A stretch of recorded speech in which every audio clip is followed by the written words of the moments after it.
Assalamualaikum warahmatullahi wabarakatuh. Jumpa kembali guys bersama gue si Wareng. Terima kasih sudah mengklik video ini.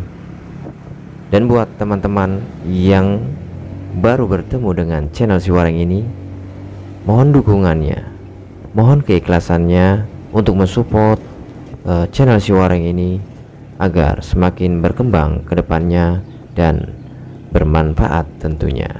Semoga Anda yang mensupport channel si Wareng ini selalu diberikan kesehatan, panjang umur, gampang milik rezekinya, dan apa-apa yang Anda niatkan, apa-apa yang Anda hajatkan, mudah-mudahan diijabah oleh Allah Subhanahu wa ta'ala. Amin amin ya Allah ya Rabbal alamin. Story jalanan kali ini kita lanjut tentang TKW Taiwan Tantri. Dan buat kalian belum menonton episode pertamanya, langsung saja ke video di bawah video ini ya guys. Oke guys, setelah pintu didobrak sama majikan Tantri pun bingung dan tercengang. Ada apa dengan Tantri? Kenapa dia meraung menangis sedemikian kencangnya? Lalu didekatinya Tantri perlahan-lahan oleh sepasang suami istri yang tak lain adalah bos Tantri ini. Lalu dipegang pundak Tantri oleh ibu majikannya. Ditanya Tantri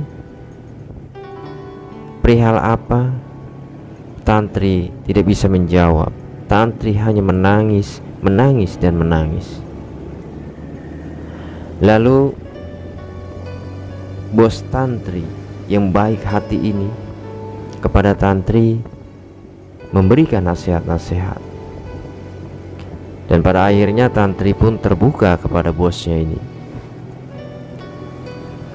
Bosnya Tantri hanya bisa tersenyum dan memberikan nasihat support Tantri, karena urusan rumah tangga bosnya Tantri tidak mau tahu.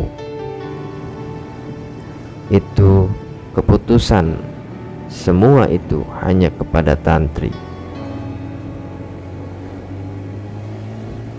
Setelah dinasihati, diberi motivasi, disupport sama bosnya, Tantri pun mengusap air matanya dan tersenyum dan memeluk bosnya.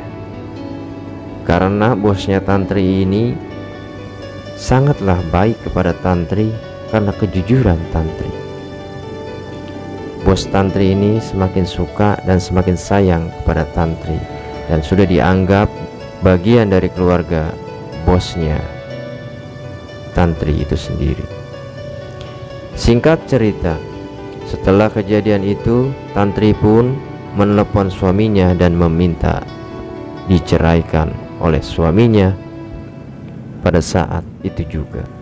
Kemauan Tantri dituruti sama suaminya karena suami Tantri lebih sayang kepada istri barunya. Tantri pun menelepon saudara Tantri dan menitipkan anaknya yang masih kecil dan ibunya yang sudah tua. Di setiap bulan Tantri menitipkan uang kepada saudaranya untuk kebutuhan sehari-hari anak dan ibunya. Singkat cerita, berjalanlah 10 tahun. Tantri selama 10 tahun di Taiwan dan tidak pernah pulang ke Indonesia. Tantri di Taiwan sudah bertekad untuk mengumpulkan uang untuk membahagiakan anak dan ibunya. Sekali waktu Tantri bersama bosnya ngobrol-ngobrol tentang keadaan keluarga Tantri di kampung, dan Tantri disuruh sama bosnya ini untuk video call kepada ibu dan anaknya. Lalu Tantri pun menelepon saudaranya dan dilihatkannya kepada majikannya keadaan anak dan ibunya. Walaupun bosnya Tantri tidak mengerti bahasa Indonesia, namun dia mengetahui bahasa isyarat. Dilihatnya betapa mirisnya, bukan melihat anaknya, bukan melihat ibunya, bosnya ini miris, namun melihat keadaan rumah Tantri. Rumah yang masih bilik, bahkan lantainya pun hanya peluran semen. Dan setelah menutup telepon, Tantri pun ditanya oleh bosnya, "Kamu sudah 10 tahun bekerja di sini. Apakah kamu tidak mengirim uang untuk memperbaiki rumah kamu?" Tantri pun menjawab, "Bos, aku kirim uang hanya untuk keperluan sehari-hari anak dan ibu. Selebihnya aku tabung, aku simpan. Nanti ketika aku pulang, baru aku akan perbaiki rumahku." Lalu bosnya pun berkata pada Tantri, "Selama 10 tahun, berapa uang yang sudah kau kumpulkan? Apakah cukup untuk membangun rumah tersebut?" Tantri pun menjawab, "Lebih dari cukup." Lalu bos Tantri bilang kepada Tantri, "Sudah 10 tahun kamu bersama keluarga kami. Sudah 10 tahun kamu menjaga rumah ini. Sudah 10 tahun kamu sudah menemani kami. Tantri, kami ada bonus untukmu.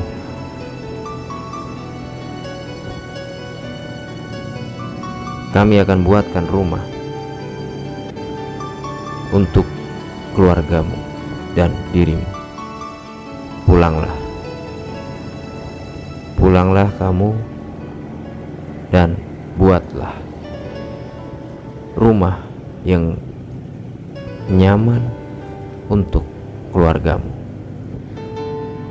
Tantri pun tanpa sadar menitikkan air mata karena bahagia, haru mendengar perkataan bosnya tersebut. Lalu Tantri pun memeluknya dan mengucapkan terima kasih kepada majikannya yang sangat baik hati kepadanya.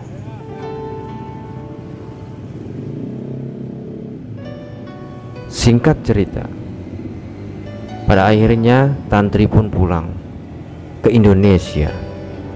Bos Tantri pun memberi kesempatan sampai rumah Tantri jadi. Rumah Tantri berdiri kokoh, dan setelah itu barulah Tantri kembali ke Taiwan. Dan Tantri pun pulang ke Indonesia dan mendirikan rumah idaman untuk dirinya dan keluarganya. Rumah Tantri yang tadinya hanya bilik, rumah Tantri yang tadinya berlantai hanya coran semen, peluran, kini sudah berubah menjadi rumah idaman, rumah yang layak huni, rumah yang enak dipandang. Betapa bahagianya Tantri melihat senyum ibu dan anaknya. Pahitnya hidup Tantri setelah dikhianati oleh suami, orang yang sabar, orang yang jujur, orang yang baik hati. Ketika disakiti, ketika dikhianati, ketika dizolimi, maka bukan manusia yang membantu, bukan manusia yang menolong, melainkan Tuhan semesta alam, Allah Subhanahu wa Ta'ala. walaupun asbabnya melalui bos tantri. Jadi sahabat, dari kisah ini, kisah tantri ini, semoga kita semua dapat mengambil pelajaran, mengambil hikmah dari sebuah kisah. Kisah ini mungkin ada yang terjadi seperti ini, namun kisah yang si Waring kisahkan ini hanya sebuah karangan belaka, dan si Waring pun tidak menggunakan teks ataupun tema. Jadi mohon maaf bila kisahnya tidak beraturan dan tertata dengan rapi. Mudah-mudahan di balik kisah ada hikmah. Mudah-mudahan TKW-TKW di seluruh mancanegara yang merantau di negara orang mudah-mudahan sukses.